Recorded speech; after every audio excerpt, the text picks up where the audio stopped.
Ready? Yep. All right. Yes. It is 7:03. We're going to go ahead and get started. So I want to call to order the December 4th, 2024 Citizens Advisory Committee. Shall we start with the Pledge of Allegiance?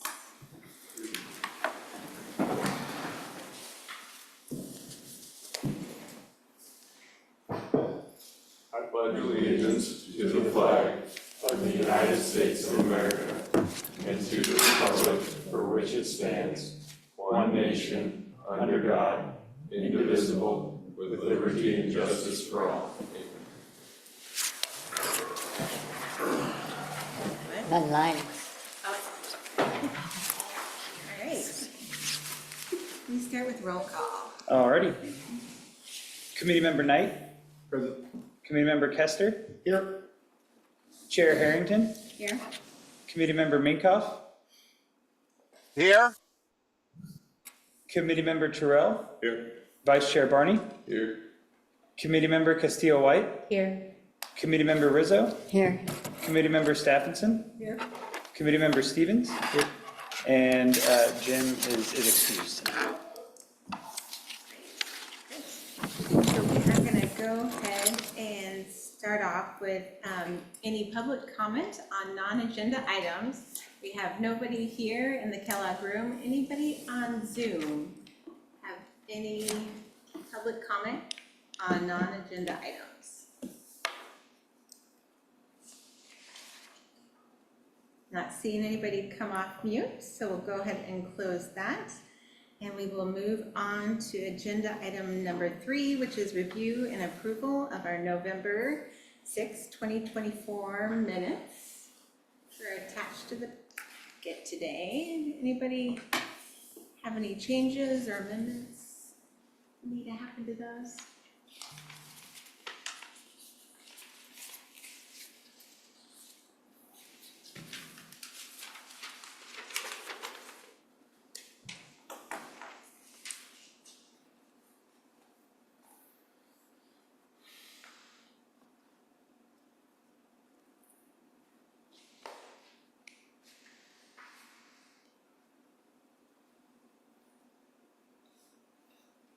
Move to approve.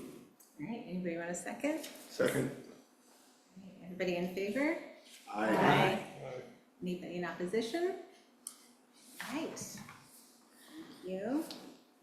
That moves us on to agenda item number 4. Those are discussion topics for tonight. And the first one we have is the implementation of our charter. And in January, I forgot the date that the meeting is. We are set to present this to City Council the 28th of January.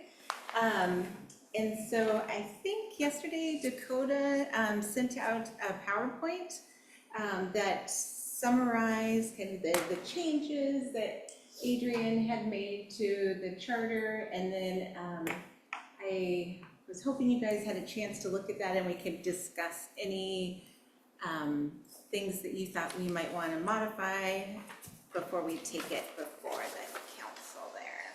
And thank you, Dakota. I think you were going to share that with everybody. There we go. And I did steal all the pictures from, most of them are Creative Commons, so hopefully no copyright infringement happened here. So I thought maybe we could walk through our thoughts on how we're going to present it and then get any feedback, and of course hoping that if you guys are able, you'll come and support us that day. So I think we have 10 or 15 minutes on the agenda, so it's a pretty short PowerPoint. The first slide here is just an opener slide. The second slide goes into our objectives of what we hope to present to those, and those are just a brief overview of the committee, because I think we'll have some new members that'll be there, and then talk a little bit about the background of the work, how we got there, and then talk about some of the changes, highlight the changes that we are introducing to the charter, and then just give them some time for questions also. So I just took the current description off of our city website of what the CAC's role is in general. And then I copied and pasted all of our names there so they could be familiar with who. I wish we had a group picture or something. I thought that would be amazing. But maybe this year we can get one.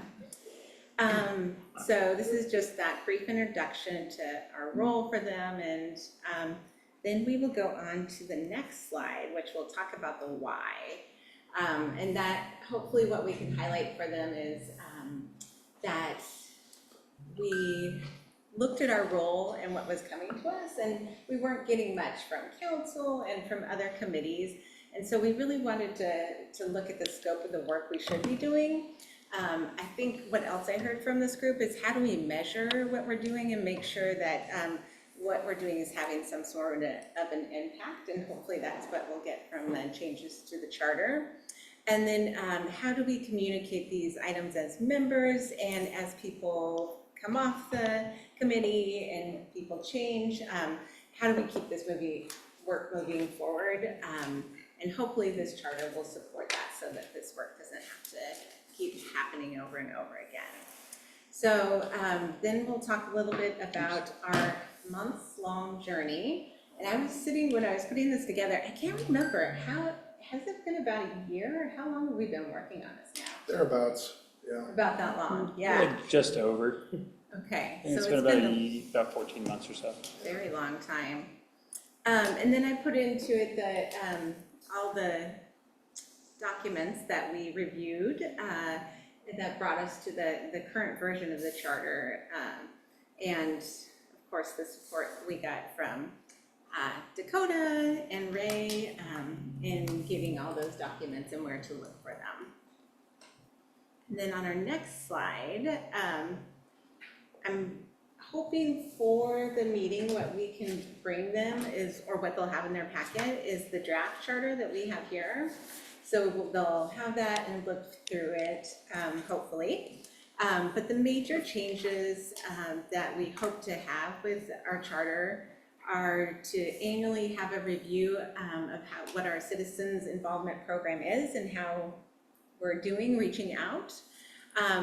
Ongoing, we're going to talk about the development of neighborhood liaisons and the work through the different communities, and we have that on our discussion for later today. And reviewing all the changes that we had talked about in all the meetings, you guys know, so I won't go into detail for you. And then finally, is that our last slide or is there one more? We highlight the goals that we're going to work on for this year. And I wasn't sure if there are other ones that I had missed for this slide, or is that all we had really talked about for this coming year to work on? Is there anything else you can think of? I think that was about it, because I know there's a couple big ticket items that are coming down the pipeline, so we probably can't afford to be too ambitious. Right. That's true. So that's just an overview, very high level of the presentation that we are hoping or will be giving in January. So I'd love to hear feedback, changes, things that we missed that maybe we should highlight. What are you guys' thoughts? Here's a certain prettier than mine. Not my bad. Thank you, Google. Read the comments. Yeah, Will. Two things, like one quick one, I think maybe on page 2, the second line, Yes. should we add a "we" in there? Yes. Where at? Page, I guess it would be, This one. page 4, I'm sorry. 4. How can we measure and track our impact as a committee? Yes, thank you. Let me change that. And then secondly, wondering if we need to have a call to action at the end, like with this, we are asking the city council to Love that. accept this charter, whatever the process is, to get it on the books. Yeah, well, and I think some of that, in addition to a call to action, this is one of the things that came out of our last meeting with Ray Young, is what that path actually looks like is going to sort of depend on what council's opinion is on this. And if this is something that we actually need to, where council may say, we want to enshrine this in municipal code and actually change the code. Or they may say, this charter looks good, you have our blessing, have a nice day. We don't know. I like the the idea of asking them to support the charter. Is that something formally they might do, or is that another process? I don't. Woodrow, so is this in the format of what the existing charter looks like? I mean, is it something where they could? We don't have an existing. Yeah, so the calling it a charter is a new thing. Okay. Cause right now, our only definition as a group is the text that exists in the municipal code. Okay, so what I'm thinking is, make it easy for them, right? Either, have the heading and the definitions and everything that belongs in the legal charter documents, have it ready for them to thumbs up or thumb down, or even, I guess one option could be, is you let them take it home and say, think about it, mark it up, tell us what your thoughts are. Because, sometimes if you ask them for an up or down vote, then if they don't understand it, they'll vote it down. So. And my thought is that this presentation's primary goal is simply feeling out council and see what their opinions on the subject are, and to see where they're at. Right. Because if they're on the same page as Ray Young seems to be, they'll be like, this all sounds good, there is nothing in our directions or anything in code that says you can't do all of this, so go have fun. So is Ray gonna present then? Is it gonna come from Ray or? No. Ray will be there, Ray will but be there, but I think it's gonna be us, and then I'll be there. Dakota will Yeah. rate that. Yeah. And so I have two questions. So when is this presentation happening? The 28th of January is when we got on the schedule. I don't see it on the fourth calendar on the Tuesday. website. They might not have put it on there yet. Okay. It's the second meeting, so sometimes they don't hold second meetings. Obviously, this is on the agenda. Sometimes they don't come out for a little bit. And also, I guess I'm confused about our goal. So if we're wanting to just kind of feel things out and get their opinions, then is our goal just to get that information and then come back, discuss this more, and come up with the final draft before we make a specific ask? Or what is our end goal then? I thought the goal was for them asking them to support the charter. yeah. Ultimately, we're gonna ask. They may come back and say something completely different. This is sort of this is the first pitch of what we have been talking about. And we may be all on the same page as council. We may not be. We'll find out in January. Okay, so that sounds like we're not asking for an up or down. I think what my envision is that they will either support it or they'll give us some feedback, and then we'll have to come back and discuss the changes they would like, and then find a future date to bring it forward to see if they would want to.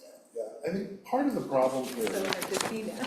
Yeah, part of the problem here is just from a strict procedural standpoint, Sit you around. is there really isn't a hard and fast procedural path laid out for us.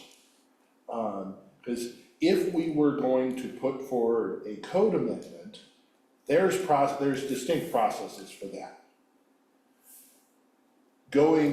That council has to approve.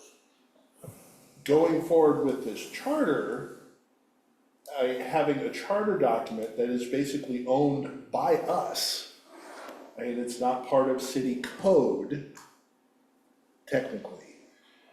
That, as I understand, is a lot fuzzier.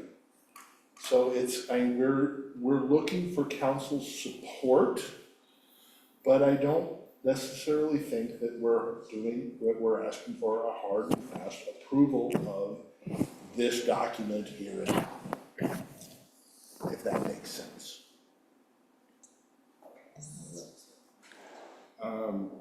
Yeah, I guess in my mind, I would like us to go in and be firm with what we're asking. We spent a year on this, and I would say that something to the effect of that we are asking city council to either, adopt this charter as the official CAC charter at our request, or give us feedback in ways that we should adjust it in ways that we haven't seen from their view. Either way, we're moving forward with this. We want to move forward with this.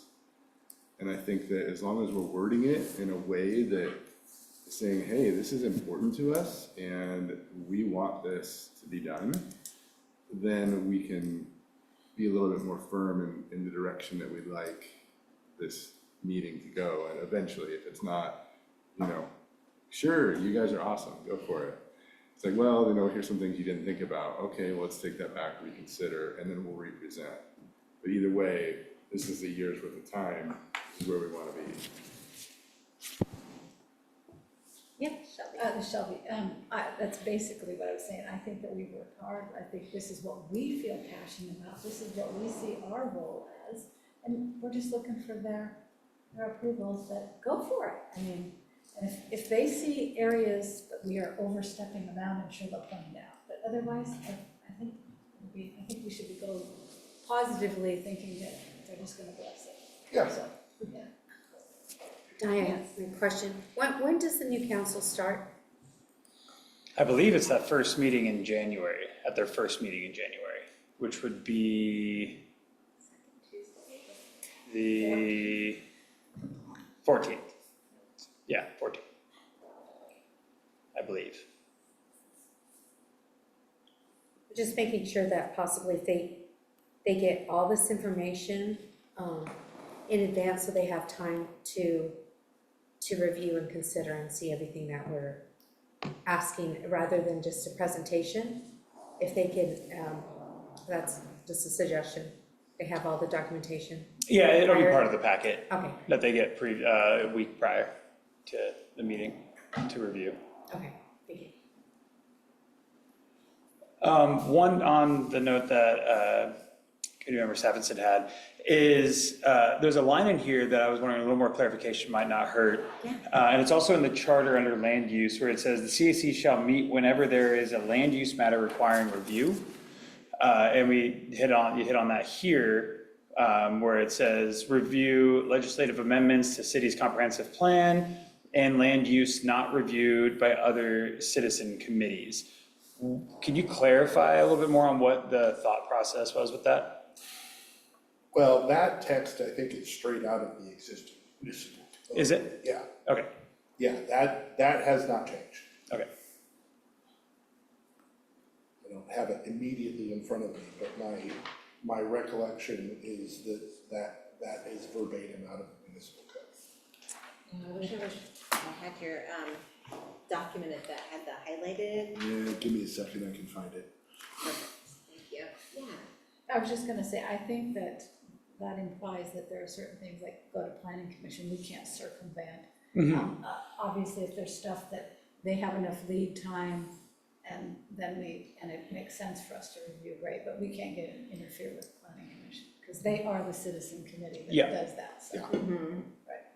And that's why I was wondering And that's a if that good needed any clarification. clarification, given that, type 1s, type 2s don't go to planning commission and they're not reviewed because those are directors' decisions.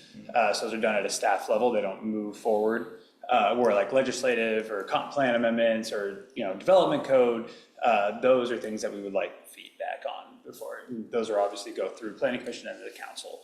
And our goal as staff is to try to bring those more here too, to get feedback, especially on those ones I've mentioned that we're going to be working on coming out with the CFAC and things of that nature that will be coming, that we want citizen feedback as work sessions prior to moving forward with the actual amendments to the code.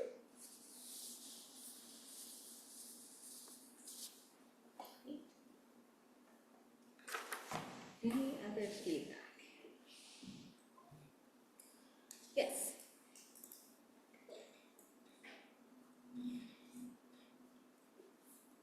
I guess I'm curious, I know that Kester's looking for that particular line. And I did find it is, that is verbatim there. And specifically what it says is the CAC shall review all legislative amendments to this comprehensive plan and all major amendments to land use regulations of special public interest or those not reviewed by any other council sanctioned committee. So, I mean, the focus is more on the regulations themselves in the way the text reads, rather than like applications. Because the applications themselves, I mean, there's a process for that. They have timelines, those go through planning commission, and we're not gonna get involved with those just because timelines. But things like amendments to process or plans, if those are not reviewed by other committees, or if they're of specific public interest, that's where the thought is that CAC would get involved. And like I said, I mean, that's verbatim out of the code. Perfect. Chris, I'd like to hear your thought. Yeah, So that actually sounds a little different than the text on the paper, and I guess the thing I was thinking of is that the way that it's written on this paper, it almost implies we could have to meet at an oddball time if a land use thing comes up, but we've never really had that happen. We've always just had our first Wednesday of every month meetings.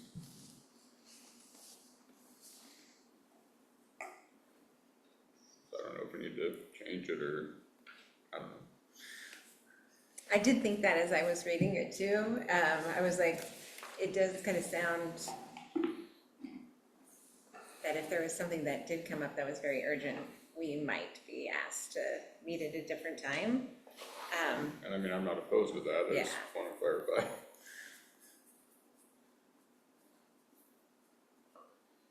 Where am I? Hasn't happened though.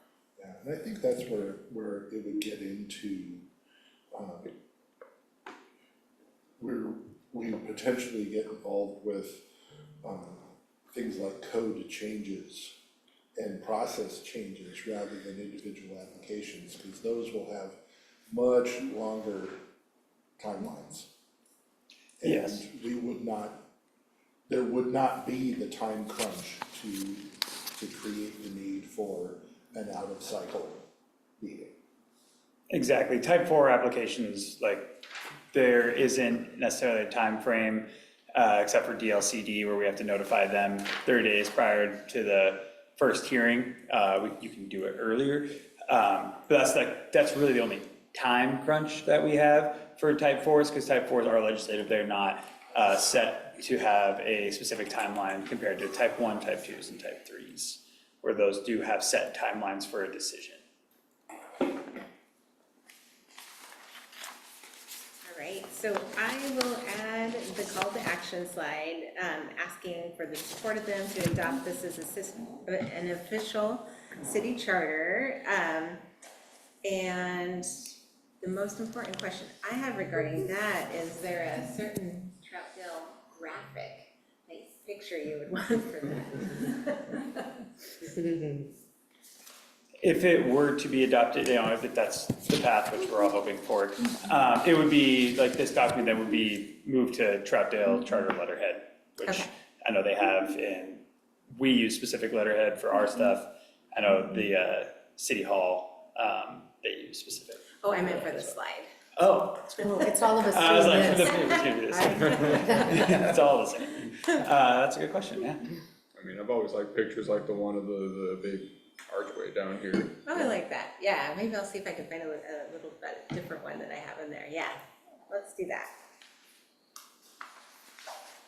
Okay. Yes, Will. One more question on this, is this potentially the draft that we're gonna give to them? Correct. So any changes, yes. My thought would be, if this is gonna be kind of stamped and logged and then something that they're gonna look at in 20 years, should we potentially remove the future action item from this one and keep it on our notes of our things that we want to do. I think that's a What do you good guys call out. think? And we maybe just track that on our agenda. That way it's a document that is set to guide future CACs. And then Yes. hopefully by that time we have engaged with the homeowners association and set up a plan and a program that somebody else, we can hand that baton to them and they can run with it. Although, reaching out to new neighborhoods, new blocks, new associations, new groups, I mean, it's gonna be an ongoing thing, regardless of how much time goes by. So. Because we're never going to get them all. I also like to say, you did a great job on this. Oh, And the PowerPoint, incredible, great work. Absolutely. And thank you, Adrian, for pulling it all together and making it usable. Hey, any other discussion on that? When, Oh, Paul, or is that my cursor? Nope, that's my cursor.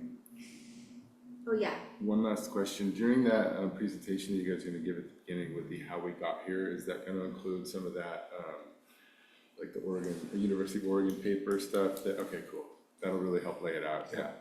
Yeah.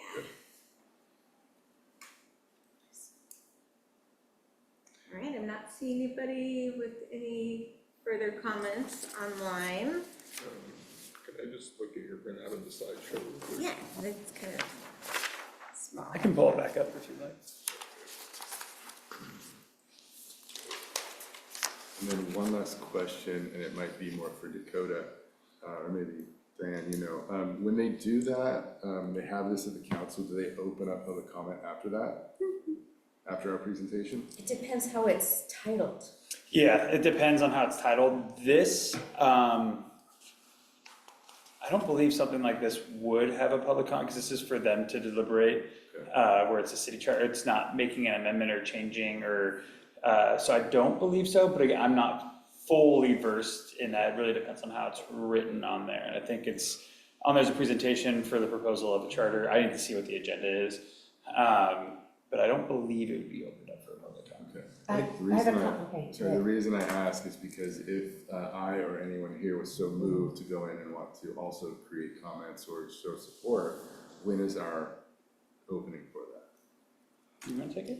Yeah, I would ask that we would ask that this would be open to public comment, because what happens is, a lot of times the council will talk amongst themselves, and questions may arise that we may, as an audience or as a committee member, chime into that conversation. And it would be nice if that was there was an opportunity to add additional information. So I would hope that we could ask for us to be able to do so. That would be great. Or can we have 10 people come up to this? One at a time. Well, that works too. My recollection of past council meetings is that neither the mayor or the rest of council has complained if a committee brings something in and other members want to chime in on stuff. I mean, that's usually not been a thing, at least not in recent memory. Right, but my suggestion is, though, there may be somebody else that's in the audience that can offer valuable information or confirmation or why they think that's a good idea. And my issue, comment was an observation of the last council meeting that included the urban renewal. And there was a lot of us that were from the town center action board, the board. And we were not asked to contribute, and the council had a lot of questions. And there was a lot of answers that we could have provided based upon the contracts or presentations, time equities, or why there was just a whole bunch of things, and there was not an opportunity to do so. So if the purpose is to get as much information as possible for decision making or for further questions, I think it's just great to have it open. That's great, thank you. I had not even thought about that. And then, yes. know if maybe this was brought up when you were showing the slides, but I was looking at slide 3 and I can see that it lists all of our names, but how come it lists what appears to be our end, like, term dates? I think it just, if I can remove that, if I just copied and pasted, when you pull it off the website, it's, in one column together, the way it was there, so. Okay. And maybe we want their support so that they know when we're coming up. Okay. But I can definitely, take that off, that's a great idea. Because they probably won't know what that means. It just clutters up the slide. All right, any other thoughts before we move on to our next item here? Seeing anybody in Zoom? We're gonna go ahead and close the discussion on that and move on to our discussion action items. And we had number 1 as the downtown parking study. And I am trying to recall the discussion on this. From what I recall, I reviewed the last meeting, is there was a discussion, obviously we had the presentation from our community development director and Marley. They came in, gave the presentation, and I think there was a consensus too that it was very dense. It was online, and it was asked that everybody go back and kind of review it, and then come back here if you had any questions, comments, concerns. Obviously, the work is ongoing with that project, but I think that, from what I remember from the last meeting, is that it was go back, take a look, read through it, and then come here if you have any questions, comments, or more or less comments, because I'm not the one to answer those questions, but mainly comments and discussion about it, and then I can take any notes and bring it back to them.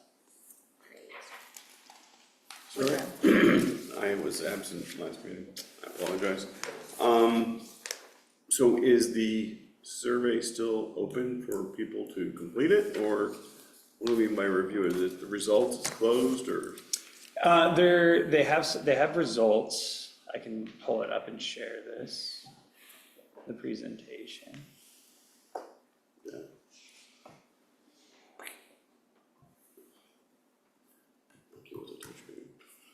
Right? That's right.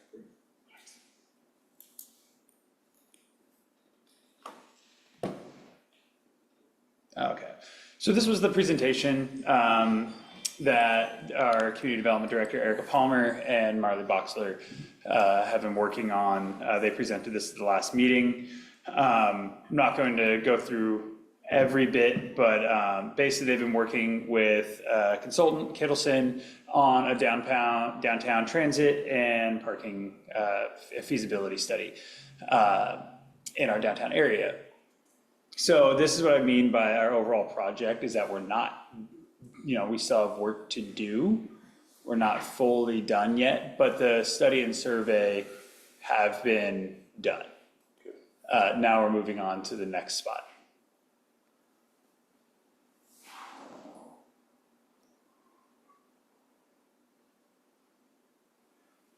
And so how will we provide input on draft parking policies and strategies and alternatives?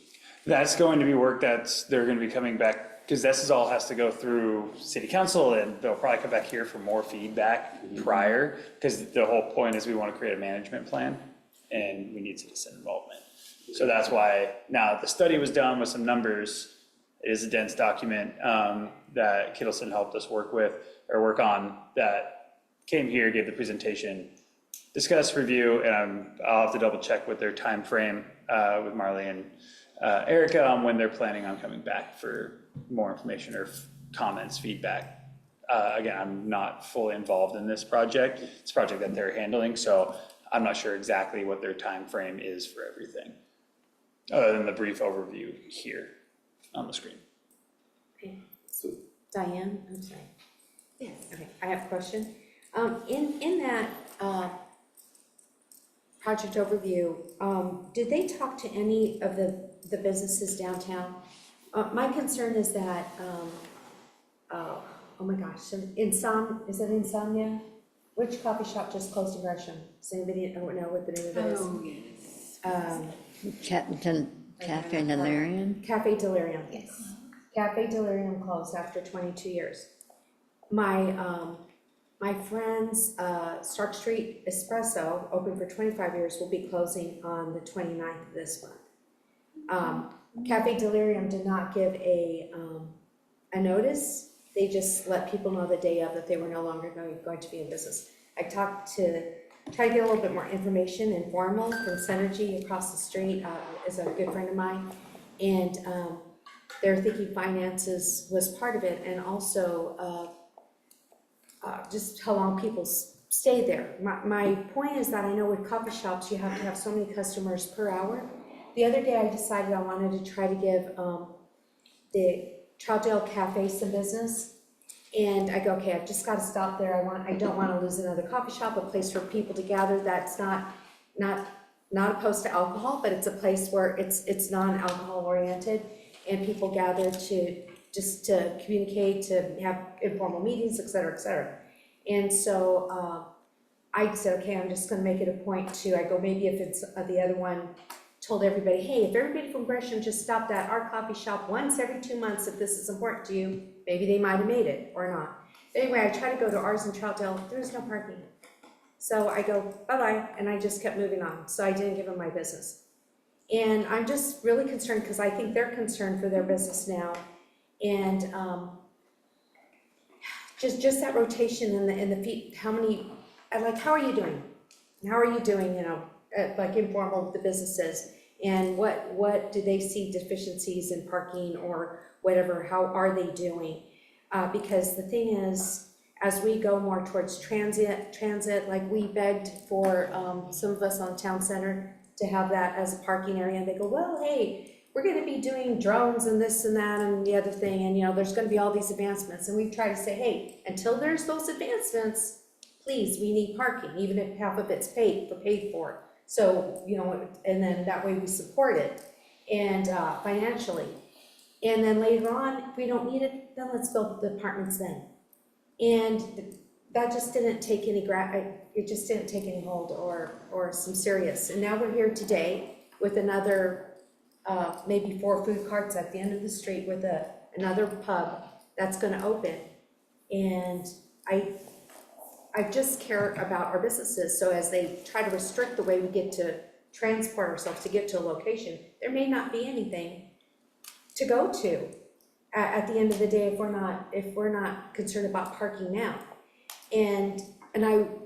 So I think the people that are there that are on our frontage streets and other areas are vital information for their input, like what are they saying? How concerned are they? How are they doing? What's their health? Also because in Town Center, I'm very concerned because I'm still thinking that as a Town Center member, we might have to hold on to some of this land here for parking so people can park and then walk under the bridge and get to downtown, so we don't lose the businesses that are in downtown until we come up with a stable solution. So I'm just very, very concerned that if we're including data from the businesses. I can't speak to that. I'm not sure. I know these are the interviews that Kittleson had with these. These are where they got the most sort of information, the data for this study. And this study, the whole point of the study is it represents the areas of need. And that comes out a little bit later on in this presentation where it talks about the parking. And then in the areas that were studied, as well as the barriers to car-free travel, and then also the inventory.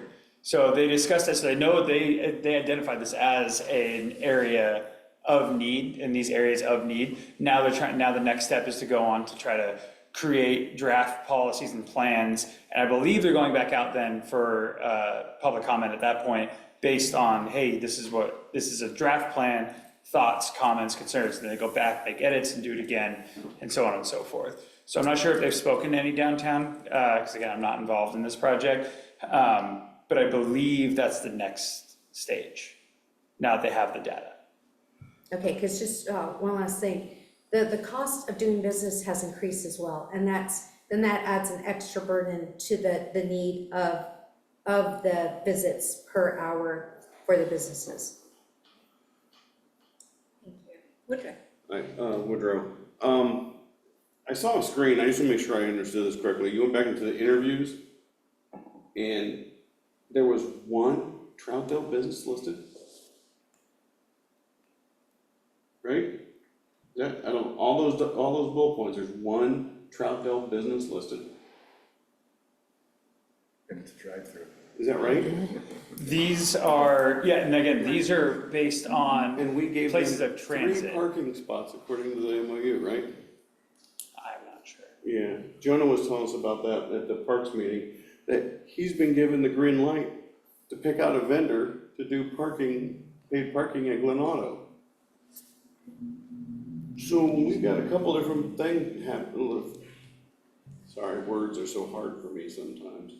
But it sounds like we've got Jonah and Parks running down the trail with paid parking down at Glen Auto. We interviewed Sugar Pine, which is directly impacted by that other initiative that I think he's funded. Does anybody else on Parks remember this? All right, so please double check me, because not only are words hard for me, sometimes my memory is fuzzy. But I could have sworn that he's got the go-ahead to spend to select a vendor to start doing paid parking at Glen Auto.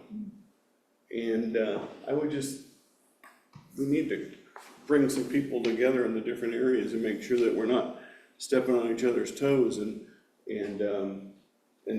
embarrassing us in front of Sugar Pine. I thought that he said the MOU that we have with Sugar Pine is we only give them 3 parking spots on a Glen Auto. So that might have, influenced their decision on how their interviews were gonna come out. If that's the only Troutdale business we're interviewing. Maybe this is a gap, maybe we should include more Troutdale businesses. I believe that's the next step, like I was mentioning, as the study comes out now, we have the areas of need. Now the next step is to go and then with a policy, draft policy, go and to see get a feel for what people think of that. Yeah. Shelby, I just wondered, is this part of the study or is maybe actually when it comes implementation? But you don't get enough cars parked in when they measure and figure out how many cars will be in a block if they aren't striped, because people will always come up to an area and think, oh, I could have, if they would have gotten up a little further, then I could fit in. And so sometimes how the cars are parked, we actually get less parking.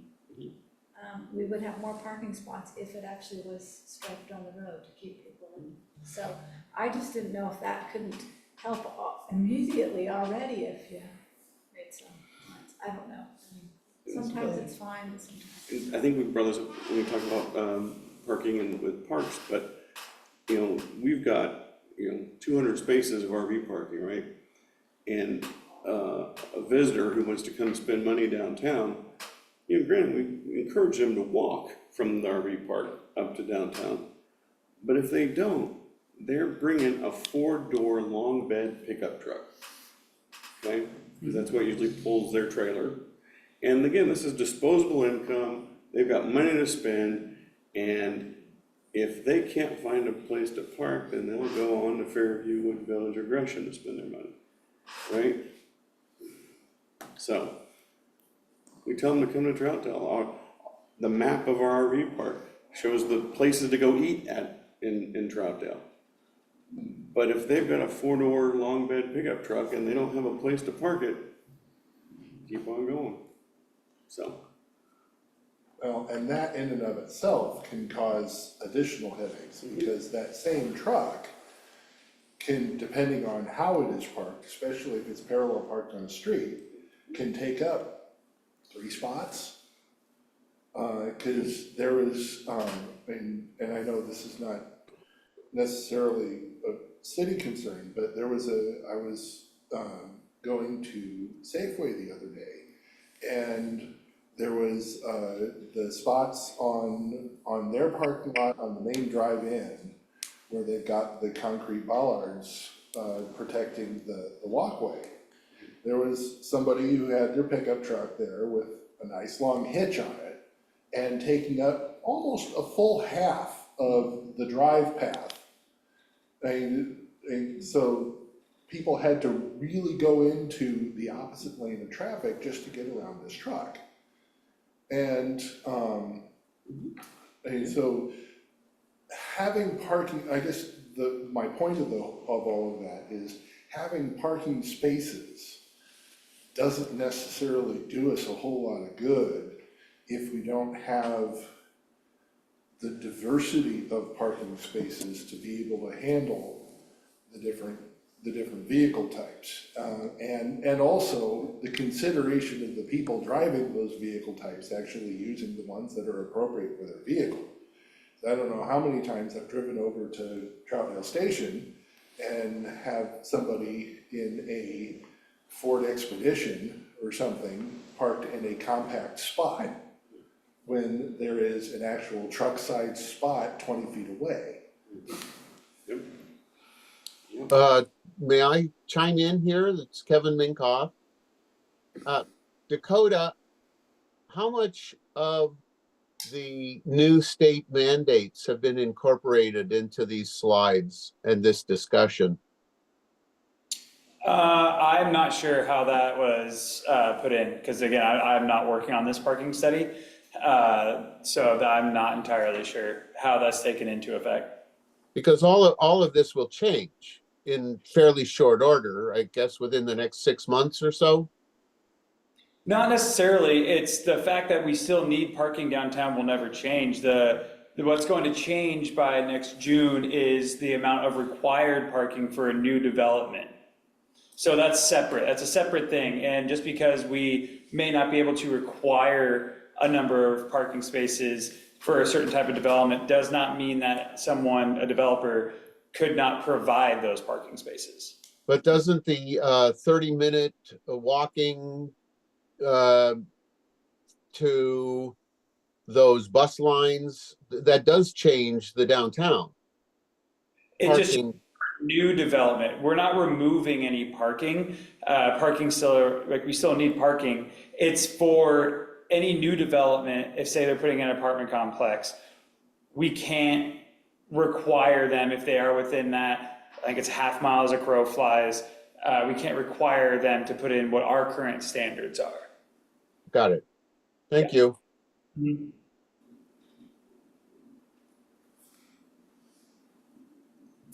Another question, what about forecast or, I guess, predictions or on demographics for City of Troutdale? Are they gonna look at any trends with, age and family size, or, any projections? Are they gonna look at that for effects on parking? I have no idea. Again, I have not been involved in this project whatsoever. Right. So I've seen what you've seen as far as my information on this. Okay. I've seen the slideshow. Great, any other? And just for everybody else's information, the full dense document is available on the city website if you need some light reading. So they could have put it in there, I'm not sure, but that's a good spot to review the whole document. Yeah, all the info's right there. Yeah. Sweet. I had a couple of notes. One, this is Frank, by the way. So yeah, the size of vehicles, that was a big one, especially if we're looking at being the gateway to the gorge. We're gonna see some bigger stuff coming in, and designated parking would be cool. I think it's kind of a requirement, but that's further down the road. I totally get that. Looking at, I read through that, I fell asleep to it a couple of times. Yeah, so it's not exciting reading, but at the same time, it does highlight a lot of, what I'd like to see is an overlay, like a map overlay, if they could do that, where we're looking at city parking and then private parking, and then that overlay of which one applies where. Because like down by the visitor center, you have the private parking and then you have city parking. And the reality is all of that parking is available, but at different times and different spaces and so on and so on. But if we could see that actually visually, I think that would help explain to the group, whoever's looking at it. So I'd recommend that. As far as paid parking, I haven't heard anything from Jonah about any of that, so, and I was working with him on Monday, so, anyway. As far as paid parking goes, I think looking at congestion parking and pricing is definitely potential. I mean, we should be looking at parking as a tool for potentially paying for other things in the area. That's the stuff that we could take the money from that and put that back into the community. And that's where the businesses come in. So we could be taking that paid parking aspect and that goes back into business enhancement, business, do you see where I'm going? Where we actually make the businesses in the area more conducive to what we're looking for to bring people in. I think it's important, like we said, the business input. I don't think that list is what they gave us for like everything. I think there's more there. So there could have been more businesses involved, but if there wasn't, then we definitely need to go back and, or at least forward and check with all the businesses for sure. And if nothing less, educate them on the economics and the fact that parking isn't always a moneymaker. Sometimes it's about space. So if we think more about space rather than parking and how many people are utilizing that space, it might actually be better for the coffee shop to take out a parking spot if they have an outside seating area. That could be, but it depends on location, depends on the business. That's where the input comes in. Also, I didn't see anything on tie-in to Columbia area transportation. So that would be something I would ask Marley about, because right now they're doing drop-off pickup down at the truck stop, which is just totally unacceptable for me. You guys know what I'm talking about, the cab? Yeah, that's not good. Yeah, it's just a bad spot, and why aren't they coming through downtown instead? Yeah, Yeah, well, and that was, not to, and interrupt you too much here, but one of my biggest questions about the feasibility of some sort of pickup, drop-off shuttle, which I think could be fantastic for downtown if you can identify clearly some parking rides, some parking ride locations that people locally, both local and tourists can use. I mean, if you can but I've never seen any suggestions as to where those might be. And that's the hard part. And to a certain extent, having parking, and depending on who your target audience is, having parking somewhere down right off the freeway does sort of make sense. It doesn't make sense for locals. agreed. This is Frank. Yes. Yeah, So, so, yeah. but that's the balance we're Yeah. finding, because we are, I mean, with the, like it or not, we're the gateway to the gorge. So in the summer, our population shoots through the roof and we see tons more cars, and where are they gonna go? And how's that gonna impact the locals? Definitely. Yeah, I agree, totally. I'm trying to think of any other big notes. That's enough for now. Economic impact, I think that's a big one, as far as business input. And then I would love to see us get better educated on parking reform. If there's like some type of parking reform that we could be educated on. What is parking reform? What does that mean? Well, there's a couple of organizations that are doing parking reform, and that doesn't mean that they're taking away parking. It means they're utilizing the space in the most efficient manner.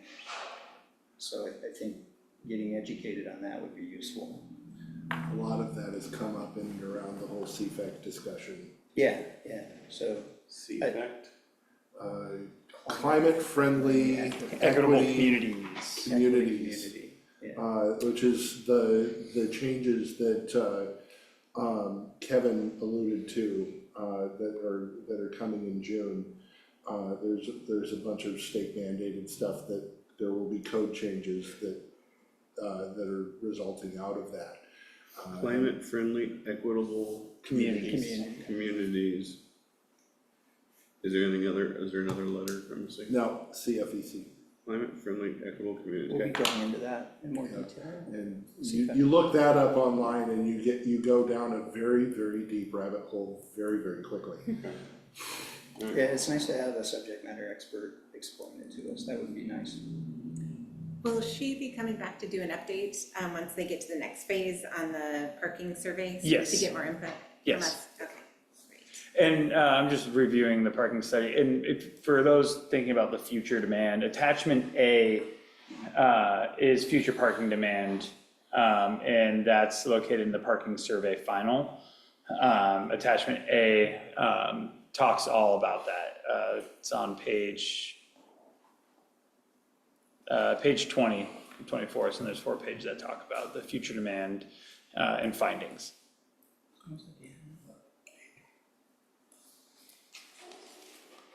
Anything else on the parking study, any other feedback? Not seeing anybody online. Let's go ahead and move on to our next item, and it is discussion on the HOA or our community outreach.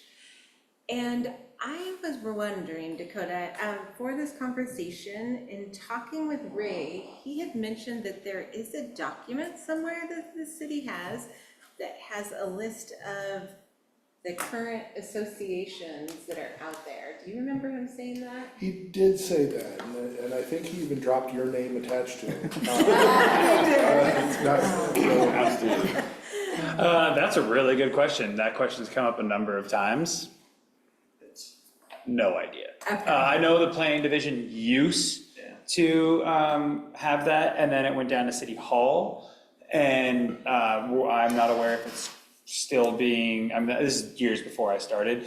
So I'm not sure if it's still being like updated constantly, or if they have it, or if they have one that was, I think, 2 or 3 years ago. Do you know who I might reach out to see I mean, if I can try find? to look Okay. around for it. I know someone, when I started from City Hall, can't remember who it was off the top of my head, asked me for one. Oh. And I said, we don't have one.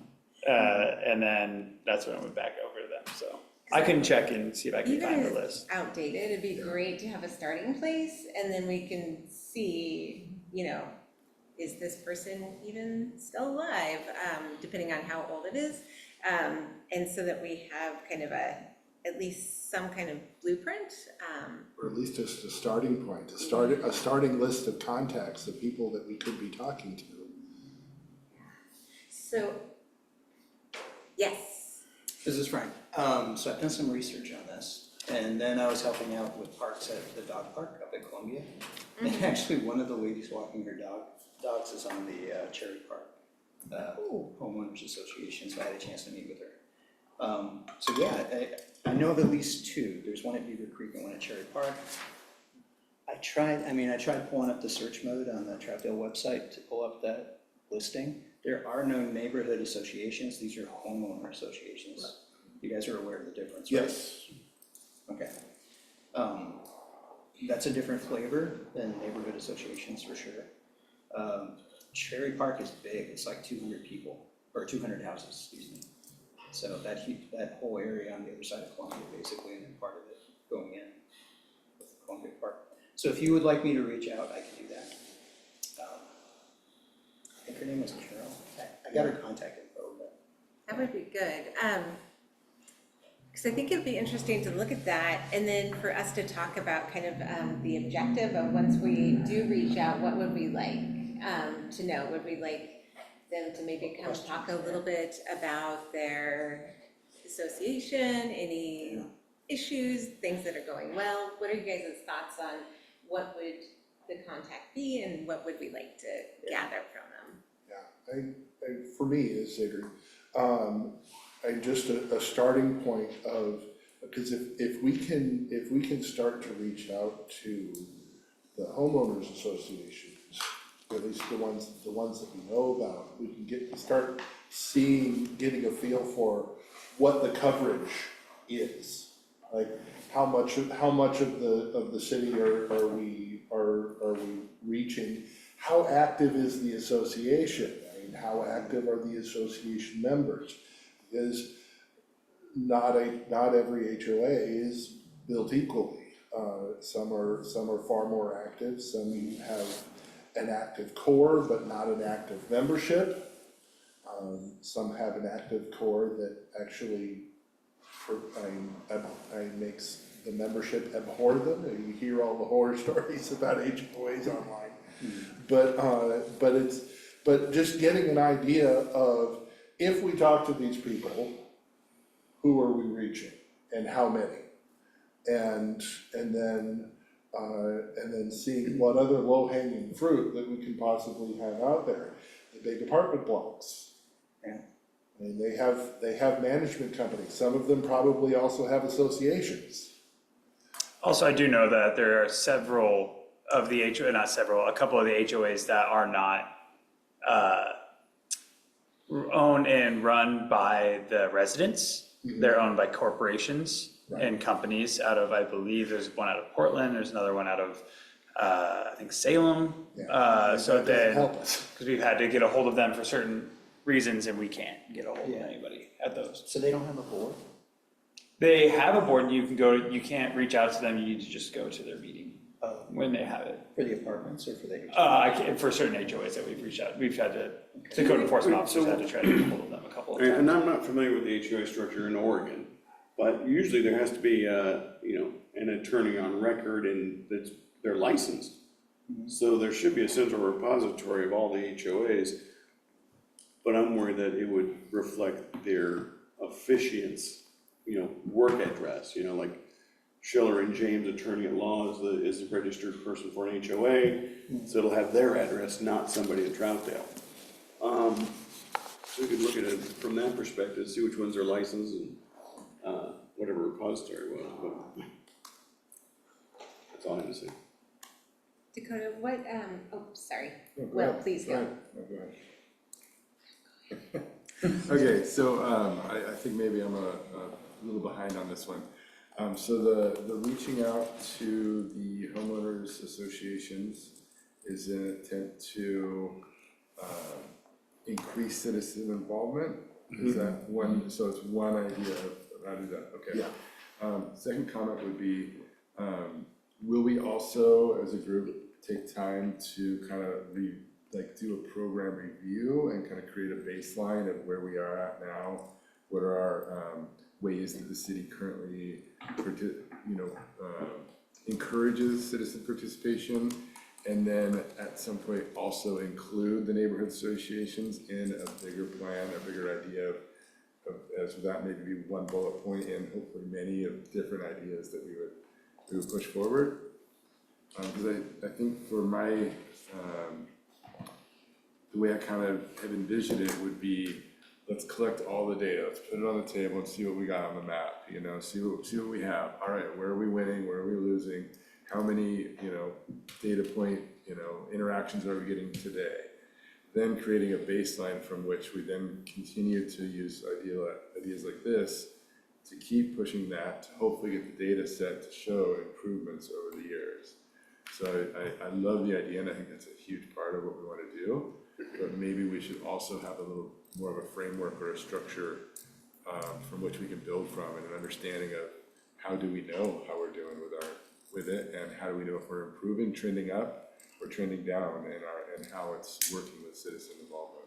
I guess that would be my only addition to this conversation on that. That's a really good point. We need to figure out how we want to measure that. I guess. It's been hard to measure, zero. Well, I think I would like to, yeah, I know, we start having people show up when they were doing good. But I suppose also in the overall outreach, like, what is our data on how many clicks come in off of a Troutdale Champion article regarding something? Like, somebody's gotta have that data. Marley, I'm sure, probably knows how many Facebook likes we get. She probably knows how often we're posting. Like, maybe kind of, I guess in my mind, gathering that, understanding what we're currently doing and being like, what, nobody's on Twitter or nobody's on Instagram, or, hey, the kids are using this new one, we need to get on there now.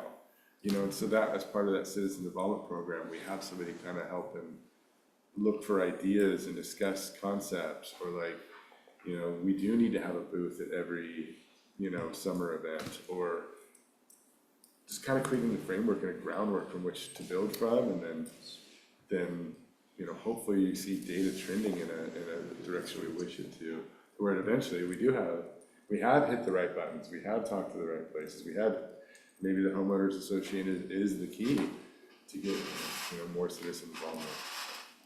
I guess that's where I kind of envision at the beginning of this, what maybe our review program would be like. And maybe we should take more time to discuss that, and then also invite in the people that we deem appropriate to help bring us some of that data. And what are we doing? What is Marley doing? What are the ways? You know, I know we used to have on our water bills, the postcards they sent out, there used to be like a 2-sentence thing on there about something, you know, going on. So what are all those little things that we do now to help get that outreach, get that information out there?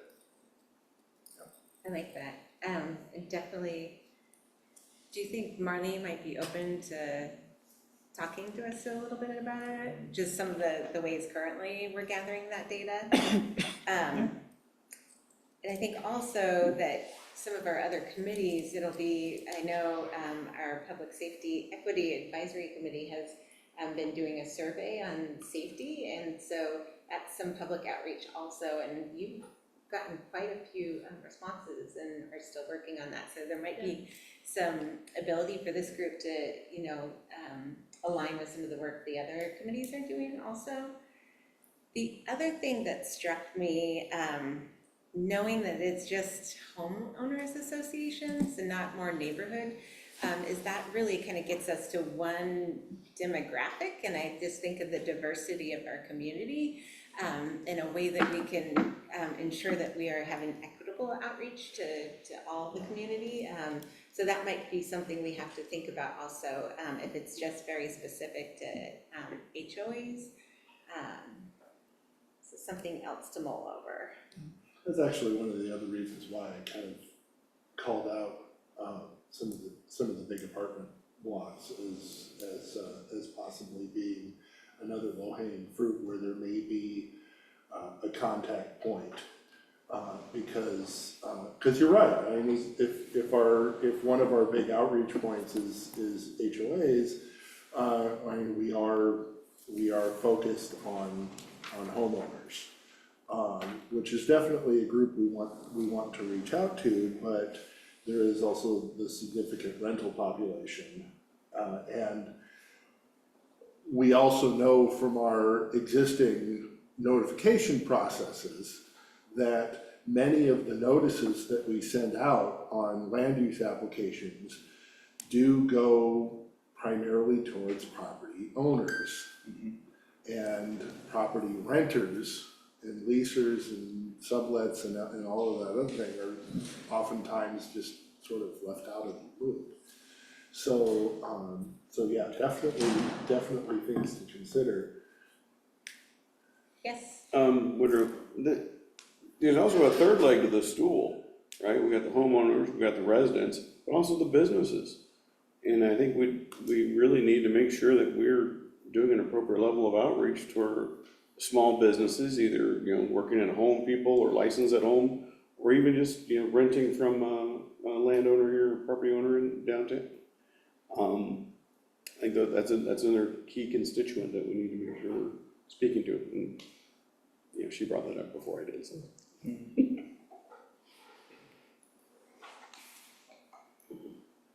I just will add, just from the public safety, you guys are just talking about much of the stuff that we've been doing in public safety. We were trying to figure out how to outreach to get our survey out.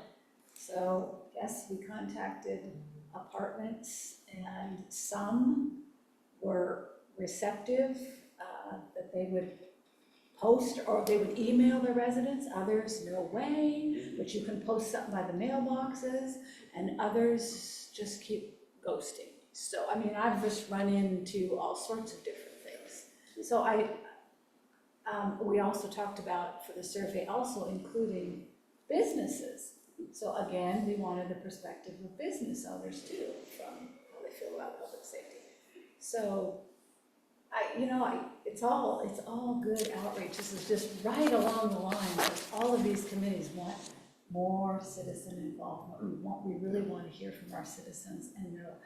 And just because it's quiet doesn't mean that it's all okay. I think a lot of them haven't been aware or been involved. And so this is really good that we're making such efforts on various committees to try to connect with our citizens, our business owners, our renters, just in our community. So I think it's all good. Yeah, and I know, like, part of that was like when I was writing the text of all of this way back when, part of that annual review that I had in mind was simply pulling together all of the little different disparate efforts that people are trying, different committees are trying for outreach. Because you've got, staff is doing some wonderful things with social media and the website and the champion and those various touch points in the booths at First Friday and such. And then the different committees and subgroups that have surveys that are going out. But we're not, that part of that review is wanting to pull all that together. Both for the purposes of tracking in numbers and accountability, but also just first and foremost, just to get a picture of it, just for visibility. Because we may pull all that together and see, oh, well, I thought somebody was reaching out on this particular path, and it turns out that nobody is. So identifying, especially in these early days, identifying those low-hanging fruit, even as we're in the process of identifying metrics and frameworks and such, is grab those low-hanging fruit and get us a leg up, and get some of those processes rolling, and watch this evolve as time goes on.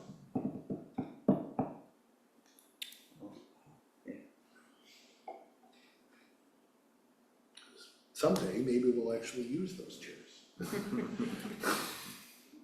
Well, we can combine it all later as we strategize, because we can even do a QR code and put it out in different ways, and then we can have a big prize, if like people start liking the City of Troutdale Facebook, because there's kudos to them. It's so good. Like this last one they did, it listed all the meetings for this month.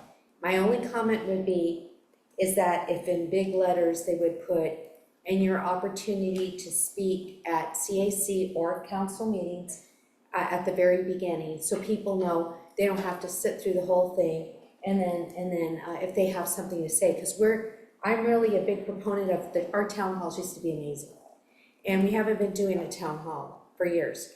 And but with the QR code, let's say we do a big prize, like everybody that puts their name in, we get all these different people, so that we're trying to get them engaged, and we have something that's a lot, I don't know, lottery or whatever, just some way to get more people in the pool to get connected to those things, because Marley and them, the photographer, amazing. It's just so much information is out there now, and it's awesome.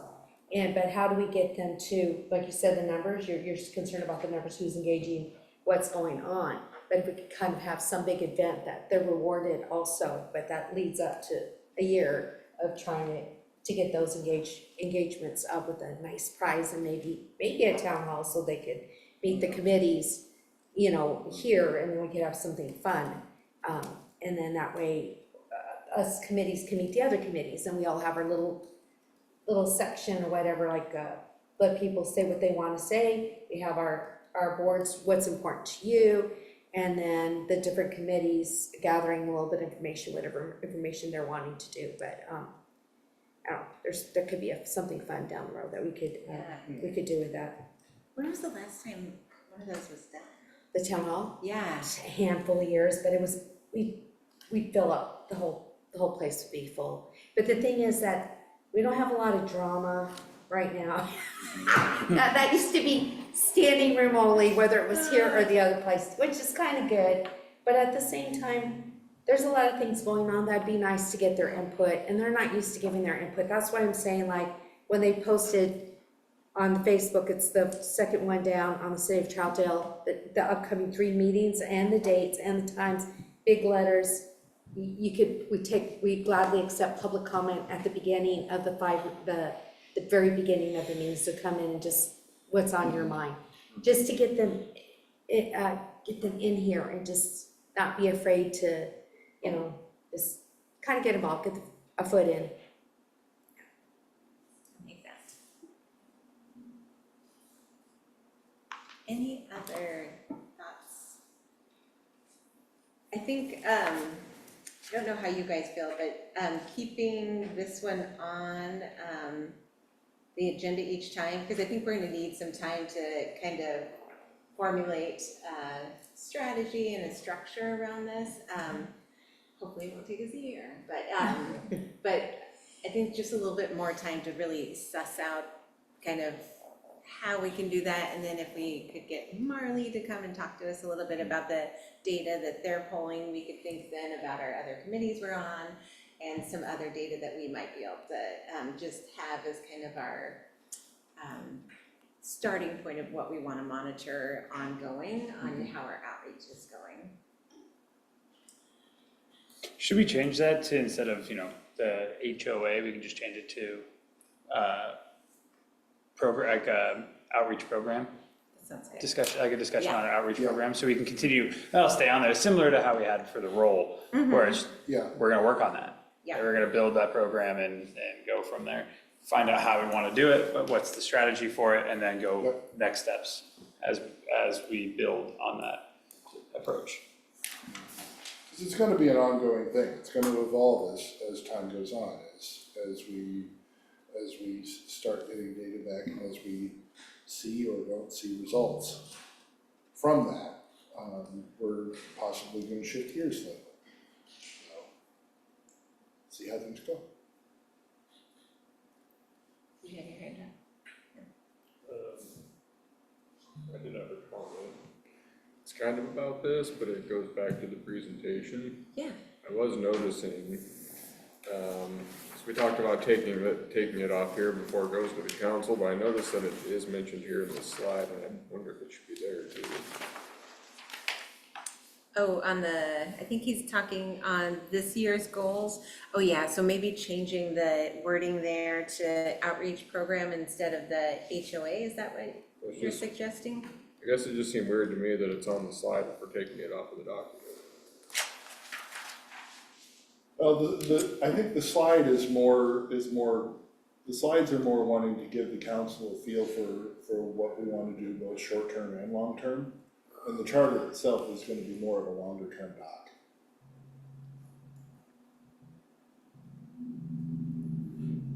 I mean, that's true, but it's just the fact that we're mentioning the thing in one place but not the other, it just seems kind of weird. Yeah. Well, maybe if we update the language there, because I think much of the presentation is just kind of that slide was more of an intention of, okay, if this is, you bless our charter, like this is what we hope to do with that new scope. And these are like the action items we want to work on for the year, working on outreach and whatever tiny little things, I can't read it, what we put there.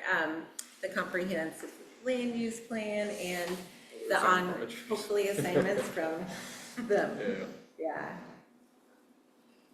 yeah. Having the action, particularly having the action items to take to council, basically giving them an idea of what do we really want to get accomplished was one of Ray Young's big suggestions, and having that be a key part of the presentation.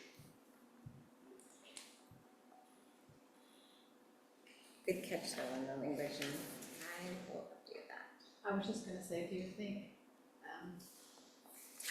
Chris's point about engage with homeowner association, is that kind of covered in our neighborhood liaison stuff as an ongoing, so?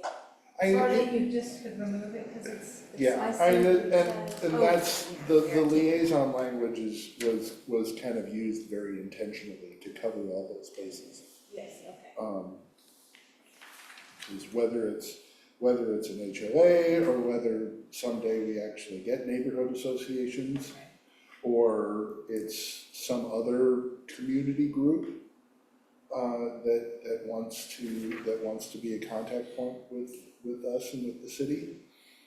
We're not gonna be picky, because if they're helping us get out to more people and helping community and citizens get back to us, hey, rock on. I mean, Right, so therefore we don't need the future action item on the charter thing.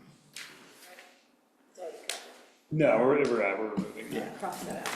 Yeah. All right. One other thought before we get out of the HOA outreach. One thing that occurred to me is a lot of times what I see, not necessarily within some of our official city and Troutdale chats, but there are a lot of discussions that happen online and some of like the Nextdoor and the other apps. And so it might be interesting also for us to develop some scripting or something, so that when we see those happening, we say, wow, you sounds like you have some great ideas. Might you want to join us here? I know I saw something last week about the January 1st, the bus line that will be stopping, going down to Glen Auto. And there was a lot of discussion about that, and people within the community that I haven't seen on some of our other pages. And I just thought, I don't know if it's my place, or I don't know if I want to get in the middle of this. But maybe we had something that we could come up with that was neutral, because a lot of those discussions get quite heated, that we might be able to use in that situation. And that's a good point, because when it comes to, because like, we have this forum for communication to the citizenry. But when you're talking about having somebody either from the city or from a committee engaging with citizens online, you have to be really, really careful, because whether you're engaging with them as an individual, fellow citizen and part of their neighborhood, or whether you're engaging with them as a volunteer member of the Citizens Advisory Committee, those can be seen as entirely different things and have extremely different implications. So part of, that may be something that we need to talk about. And I don't know who moderates any of the, or if there is any moderation on the Troutdale Facebook group. I don't know, I'd have to ask Kevin. Because that, and that's part of the communication strategy that would be good to know, is what moderation, if any, who's watching from the city, who's watching that group. I know Kevin watches that. He does all of our social media, and he keeps an eye on everything when it comes to the comments, to what's being posted and stuff like that. So I certainly would never want to saddle the responsibility of like being the contact point and responding to stuff with anybody in this group. I wouldn't wish that on anybody, but having some agreed upon guidelines is, if you see something online that you feel comfortable responding to, what's the best way to do it? Say, I think that idea that you had is like a perfect example of part of our list that we should be starting to keep, right? Neighborhood associations, next door, exactly that. And maybe instead of us individually necessarily, I mean, it's great we're volunteers, we want to do that, but we're not going to be here in perpetuity. There may be some mechanism by which, it's Kevin, I think you said, maybe there's a thing where we do ask and say, hey, this is an idea we think could improve citizen involvement. We want you to monitor this, but do not engage. Say, here are your opportunities, the first 15 minutes of the meetings. here and here and here to come in and speak about these things, because that will also take it from sitting at home, you know, doing whatever, and I'm just gonna get on and troll everybody and cross a big stir, versus like, no, this is really important. Somebody showed up and talked to us, or talked to city council and said, no, this bus is really important to me and to my community, or the people around me. And I think those are the sorts of mechanism things that we can really dive into and try to, like you said, figure out what we can and can't say, and pull these ideas together to try to really get that involvement. Or at least try something different that we're not trying now. That's all we can do. Yeah, great idea. And I think he does moderate. I think I've seen some back and forth. Mm-hmm. Chatting. Yeah, he going- usually chats Chatting back. going on. Mhm. Yeah, but then it's good for us to say, what is that direction like? Is it like Ken, that's like, oh, this person has an interesting question, and then where is that direction? Is it to the CAC or is it to the council? Because I like the council knowing but they don't watch all the CAC meetings. Sandy Glantz did. She's no longer, soon to be no longer. But other than that, you know, so then it's too, like, who is it best addressed to? So, I mean, I formed the Friends of the Choctaw Trail, and then I did group chat options. So is that what you're talking about? This is Frank, by the way, sorry. Something like that, so like, and just, we have to format that better, so like, we're saying if like any of us see something on Nextdoor or whatever social media sites that we're on, if we gotta decide later, is like, is it appropriate to do a generic, like, hi, I am so-and-so, and just on the Citizens Advisory Committee, that's an interesting question. That might be a good opportunity to have your 5 minute at the beginning of the Citizens Advisory Committee or whatever, or the Troutdale City Council to address that concern, or to give the council so your concern is noted. Do you know what I mean? I don't know, because like you said, we gotta be careful how we address, and so we don't get into a back and forth, whatever, so I don't know, so we just have to figure out how. Yeah, I just see us not engaging if you create a group chat discussion and it's open, which could lead to engagement at the open forum where they come in and speak to us directly. You see where I'm going with that? No. So if, for example, if Troutdale Facebook throws up a group chat that says, hey, the CAC is looking at inputs on this topic, and then that discussion leads to whatever discussion, that could spur people to come in and give their open comments. It could, but it could get ugly too, so I'm just saying that we're gonna have to, if we're gonna discuss this, there's gonna have to be more. But that's the whole point of the discussion, is it's open discussion. Yeah.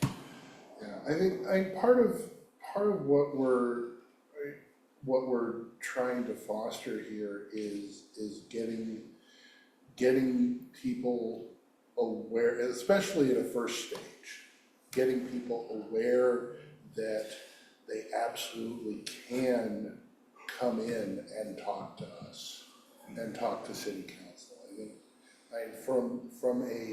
strictly from a goal one citizen involvement thing, I'm fostering communication online, comments and discussion in group chats and on the Facebook group, that's all well and good. But for our purposes, the citizen involvement that I think we're primarily after is getting people, for lack of a better term, here. Yeah. Yeah, I just, in today's modern world with online capability, I just find that, I mean, I wrote it down basically as our town hall is still a thing. I don't know.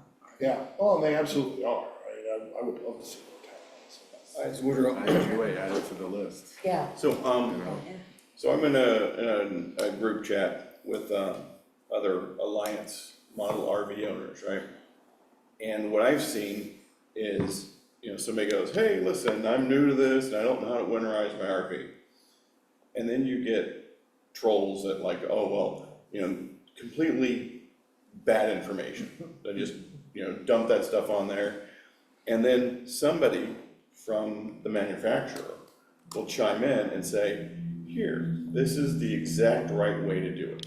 And here's supporting documentation, here's a link to the website with all the right information. And then they shut down the comments.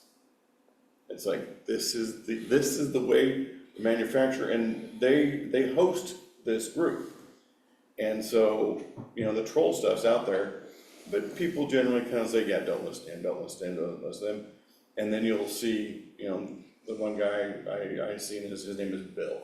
And Bill will chime in and say, here's the link that you need to know about how to do that question. And here's another link for general stuff to answer your questions.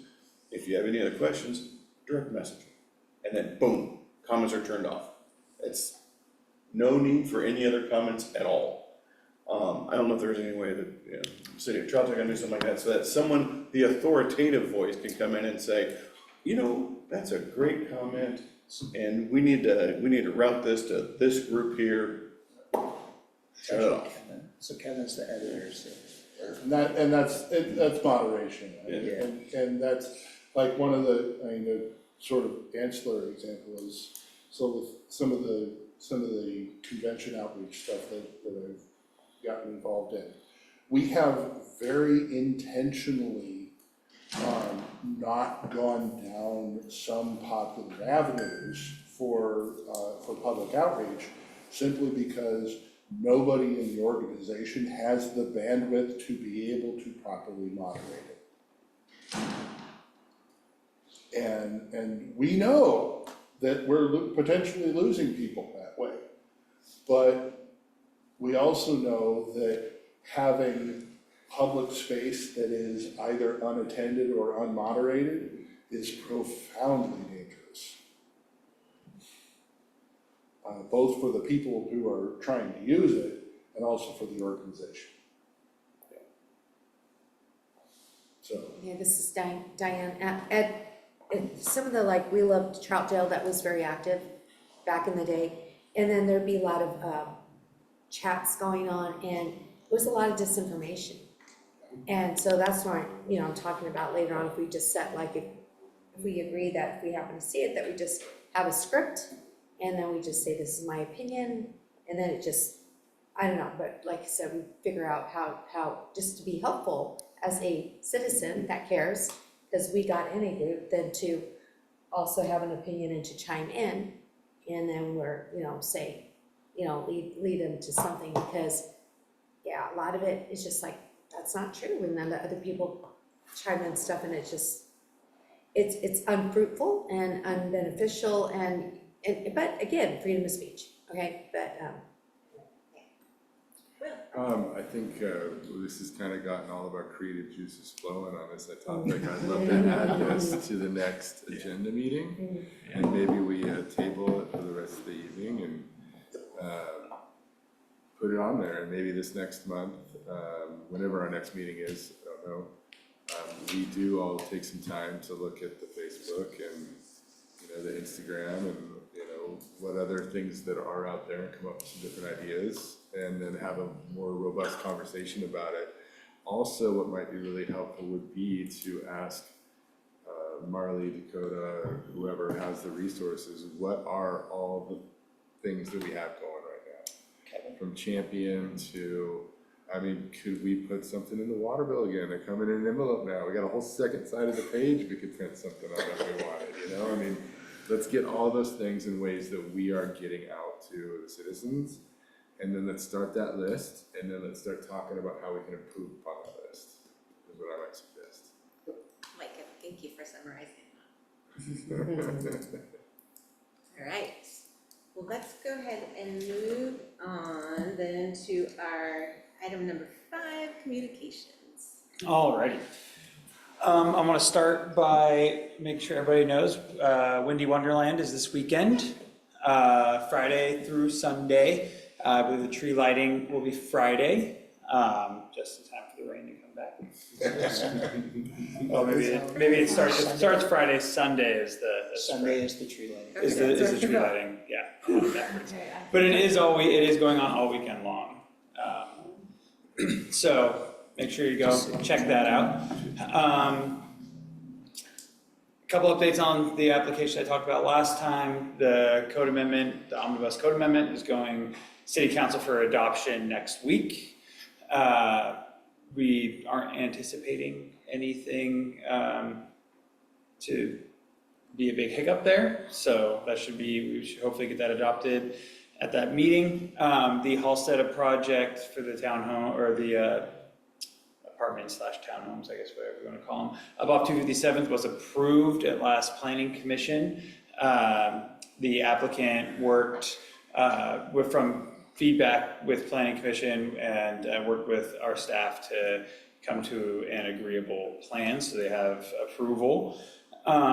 Just received a new site development review application that came in for a new storage structure that's going to be going on down in the industrial area for TNT trucking. They're adding for material storage, they're adding a larger pole building out there. TNT, like dynamite? Like It's- AC/DC stuff. Yeah, but it's, they don't move down, it's just a trucking company down there. Yeah. Trying to think of, I haven't heard back yet whether or not Metro approved the grant that I had applied for.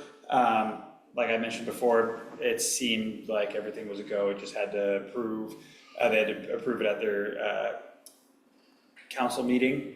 And that was on the 21st, so we should be hearing relatively soon whether we got that. But from what I heard previously from our contact, Metro said it seemed like it was going to be going through.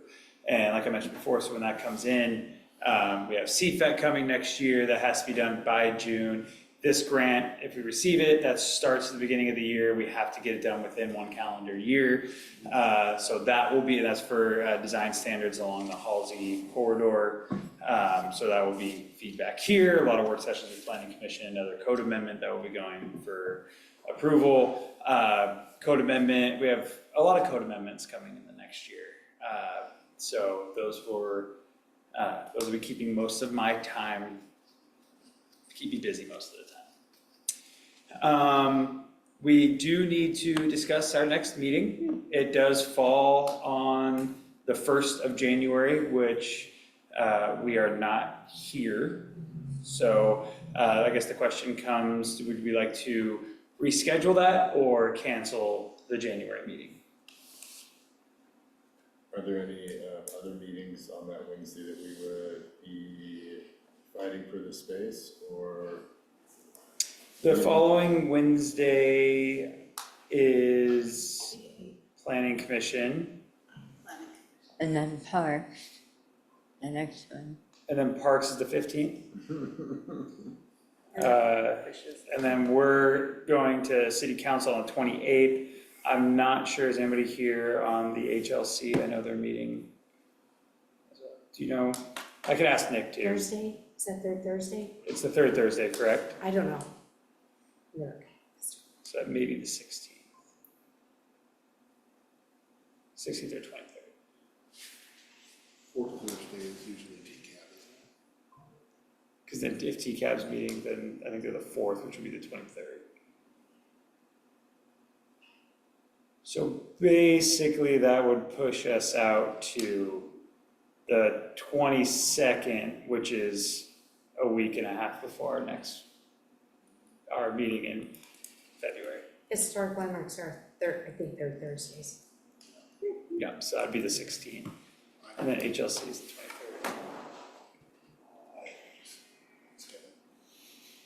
Do you guys want to run through on the prezo or anything, or are you gonna, like, I guess, what do you guys need for support for the meeting on the 28th? I'm thinking we'll probably, maybe I can update the slides and then we can communicate via email. Yeah.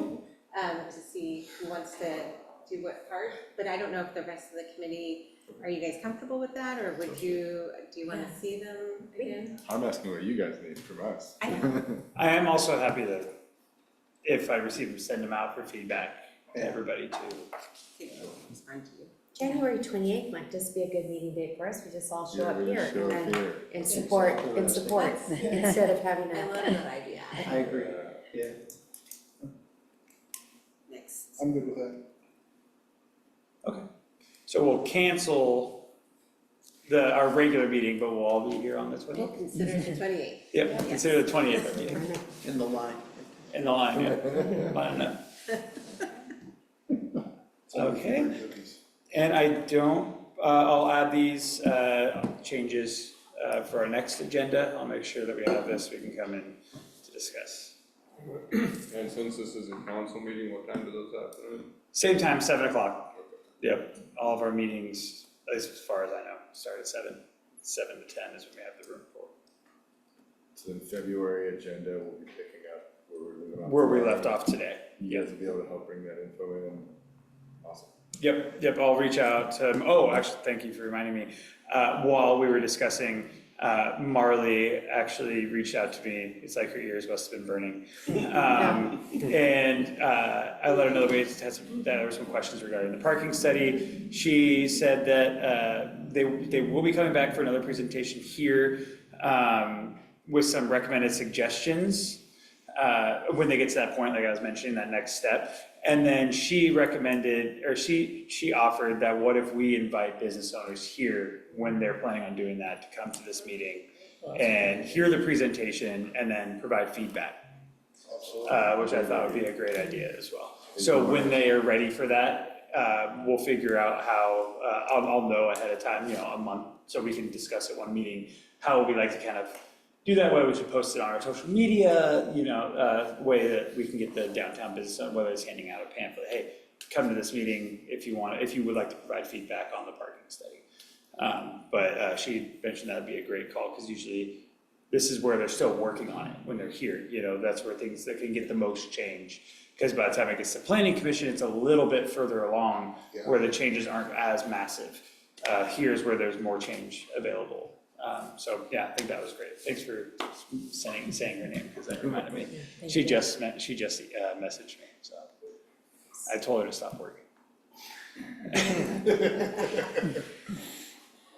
But yes, next meeting I will come prepared. I will speak with Kevin and Marley about what we discussed and see if they can provide me with any sort of details, or if it'd be easier if they just come to the February meeting. I mean, even just a list of what we're doing now. Yep. Just to start, somewhere to start. Thank you. Yep. That's it. Thank you. All right, let's move on to committee comments. I will start, I think we lost Kevin. Kevin has disappeared. All right, I'll start with you, Will. I guess I'll give you the first one. Thank you guys again for all your hard work, great work on the draft here, great work on the presentation. I'm really excited and honored to have you guys representing us on the 28th, and I know you're going to do a great job. Yeah, happy holidays to everyone. Thank you, Dakota, and for all your support. And yeah, just again, I think you're doing a great job as chair and running a great meeting. So thanks for keeping us on track today. Victoria. I wanted to thank you and Adrian for all your hard work on that, and everybody else. And thank you, Chris, for wearing your suit. And wishing everybody a Merry Christmas, Happy New Year.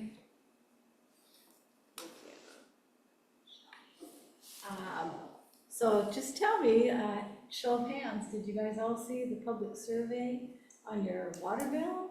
The notice to remind you of it? Did it show up? Did you see it? Mine's online, so. Okay, but it's still supposed to be online. You should be able to see verbiage. There wasn't a reminder about it? I don't Did you know. see it in the? Just get the bill. See it in the Champion? You see the article in the Champion? I did it, I did the share. Okay, did you see it on Facebook? Oh my goodness, well, here, what I have here for you. We all need, take one if you need one. Yeah, so. Take one if you, pass it down, take one if you need one, because I need as many people to fill out the survey if at all possible, and get all of your family members, your neighbors. We want as much input. This is what we're talking about, you guys, citizen involvement. So I'm just really encouraging you guys to fill out the survey, and multiple people in your family can do it. When's the deadline? So like I could just take a picture of this and put it on my Facebook. When is the deadline to do this? We didn't say, but we're planning to cut it off the day before or the day of we have our meeting. So it's January 2nd or 9th, whenever we have our meeting. We're deciding tomorrow. So just say it's through the end of the year, but encourage people to do it right away. Do it right away. Can you clarify what the purpose of this is? We want to get your feelings, how you feel about public safety, lots of different questions, and if you even know that there's a public safety and equity advisory committee in the city of Troutdale, and you can bring your voice there. So I just really want to encourage everybody to fill out the survey and get everybody you know to fill it out, because we really want as much input as possible. So again, thank you guys, thank you for your hard work. Thank you Dakota for being here, and I'm really excited about where we're going on this committee, just being really trying to get more citizen involvement. It's really what we want to see also in public safety. And Merry Christmas and Happy New Year to all of you. Thanks. That was the best, like, lead-in. I just want to give you a compliment on that. So, yeah. Okay, we touched on a couple of my concerns or comments. One is if anybody's interested, Chris Gorzik on September, oh my gosh, my writing's bad. The 7th? Saturday, December the 7th. He is going to be at the Troutdale Soda Shop from 10 to 11 a.m. to meet constituents. So he's back in, so that's the time. This is going to be his first post-election constituent coffee meeting. Okay, so Timeframe again, 10 to 11, Saturday, December 7th, Chris Gorzik. and he's a rep or senator?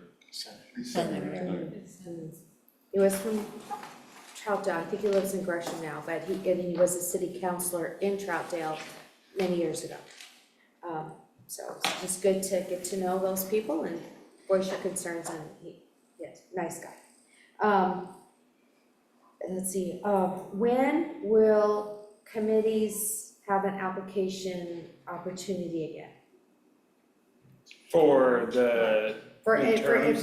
Yes, Terms are always up, they are up in June, so they won't be coming out until, I believe, April or May for opening up for. okay, and sometimes those dates are advanced, so just if we could have heads up on that, so. We are usually informed by Sarah, and she notifies us in advance, like, hey, here's so-and-so, usually where we have several meetings before the deadline of the application, it's for us to notify those who are up on their term. Okay, I just didn't know if we have a lot of vacancies or a lot of the committees aren't full at this time. I believe all are full right now. Okay, But who knows, things always happen to change. okay, So I believe we're all full right now, and then, when that time comes, I'll notify those members to, hey, here's an application if you wanna come back. I know there's a couple committees that are going to have holes because of changes in council and mayor. So. and then the other thing I had put on here before we even discussed it today was that, I don't know if that's it could be an ask, but again, when Facebook, when they did the month, they said what all the meetings were. And again, I didn't know if it could be added, because I know I can't talk to Kevin directly or Marley, but it's just a suggestion that I'm asking you to maybe ask them to include the public comment opportunities at the beginning of the CAC meeting and the city council meeting, if that's one of the ones that they did list, for the month, because I love that they just, here's all your meeting opportunities, but then again, where people have an opportunity to talk, that's where they could do that. Definitely. And then, great meeting, thank you everyone, got prepared, worked on it, thank you. Oh, Merry Christmas, Happy New Year, and any other holiday you all celebrate too.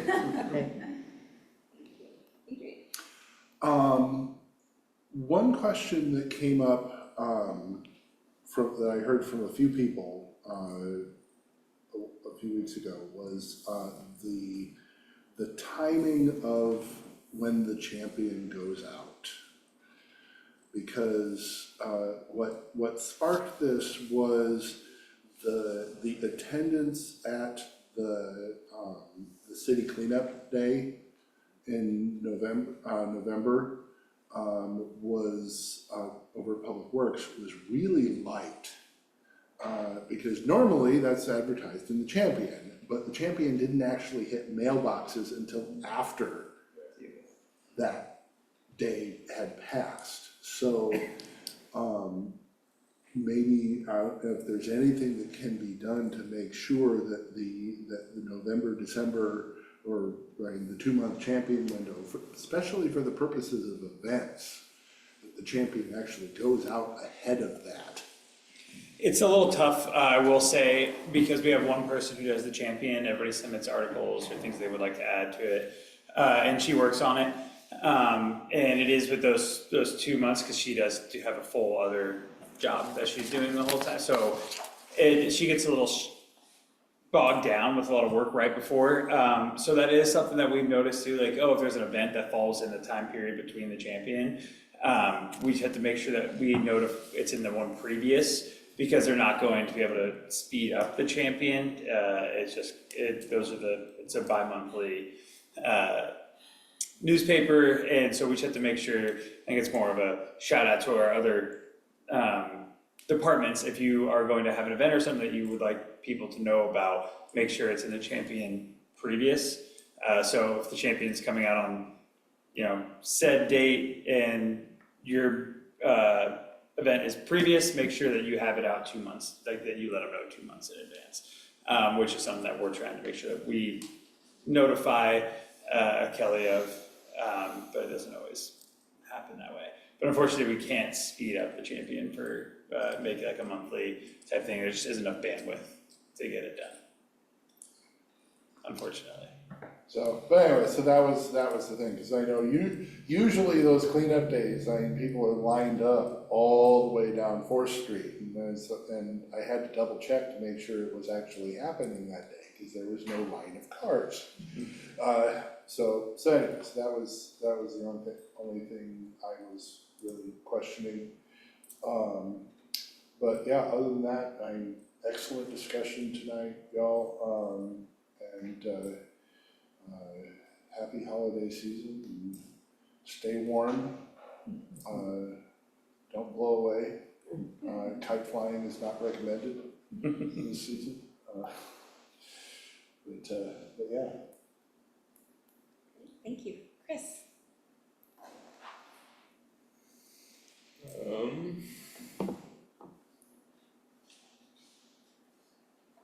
I would just say I appreciate the discussions this meeting, and I look forward to meeting again, and I'm excited to see what we hear from the council about what we've been working on. And besides that, I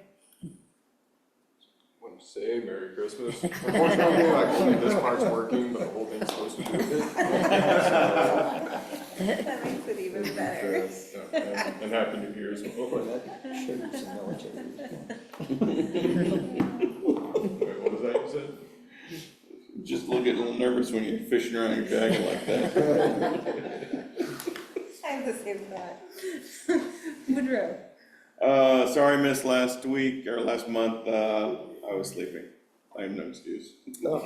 Night Late, shifts. I've been working night shifts a lot, so, I didn't wake up, my bad. Great meeting, lots of conversation, lots of good points. Proud to be part of the team, can't wait till next time. Frank? Yeah, happy holidays, and are you gonna be at the Christmas event this weekend for the survey? I am planning to Table? Are you gonna to table? drop them off at the Winter Wonderland, but unfortunately, I have a Christmas party Oh, no. to attend, so and then I'm working this weekend, so Okay, I will actually be. I might at- be tabling, that's why I'm asking. So, Oh, yeah. because we're doing Friends of Trees March 1st, and I told Park and Rec if we got a couple hours to play with, I could table for them. But I could add that to the table. Okay, well, I would just, yeah. Yeah. Okay, I'll just give those to you. I was going to, That's on Sunday, but I'm not doing okay, Saturday. well, I was gonna deliver to the Winter Wonderland for. Yeah, so if we do both, for early- you okay with yeah. me doing that? I just want to. Yeah, absolutely, yes, absolutely. We need as much as. That's it, that's all I got. Thank you, thank you. Happy holidays. Oh, and all the leaves are up against the fence, which is awesome. Well, thank you guys, great meeting, good discussion. Oh, I did Victoria. I And did then- you, and then I was like, Yeah, oh, and I'm then you gonna went forget, over so I to better Victoria. bounce back now. And I'm like, unless, do you wanna take two? Anything to add? No. Thank you, Paul. This whole time has felt like an FBI interrogation, like, but especially you, because the light's like right Oh, I on your couldn't blonde hair. take And I it. was like, oh my goodness. So bright. Yeah. Well, thank you guys for all the feedback and all the support. I think it'll be interesting to watch what happens with the bus line down there at Glen Auto. I do worry that there's accessibility issues for people within our community now not being able to get down there because of the steep slope and such. So we'll see how things go after the new year. And I hope you all have a wonderful Christmas and Happy New Year, and I'll see many of you tomorrow to say the same. Thank you, guys. Anybody want to make a motion? I motion that we adjourn. A second. Thank you. All in favor? Aye. Thanks, guys.